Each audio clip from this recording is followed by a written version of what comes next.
सरफरानाथन शाह के गोठ अल्लाह भायो के रहवासी दादू प्रेस क्लब में ज़मीन ख़रीदार अब्दुल रशीद खोसो समेत प्रेस कॉन्फ्रेंस कंदे बेवा सैयदा सकीना बीबी ज़ाल मरहूम सूमर शाह इल्ज़ाम लगायो है त मुड़स जी 10 जरेब ज़मीन देह चीचापुर रेती में है, जंहिंजो केस केन शाह जी सिविल कोर्ट में हलंदड़ हो। 2019 में अदालत फ़ैसिलो ॿुधाए एएसआई अली अकबर शाह के 14 वेसा ज़मीन जो हिस्सो ॾिनो वियो। मंझां ॿिया बि 3 पुट मोहम्मद अशरफ, अब्दुल सत्तार, अब्बास शाह ऐं 4 न्याणियूं औलाद में आहिनि, जंहिंमां पंहिंजे हिसे जी 2 एकड़ ज़मीन अब्दुल गफूर खोसो खे विकिरो करे ॾिनी, जंहिं तां नाफ़रमान पुट बेरी बणिजी वियो आहे।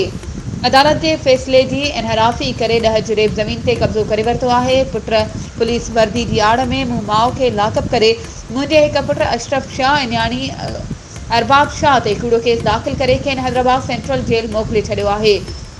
मिसमात Syeda Sakina Bibi chief justice Sindh high court governor Sindh खां नोटिस वठी नाफ़रमान पुट ख़िलाफ़ कानूनी कार्रवाई करे इंसाफ़ जी अपील कई आहे।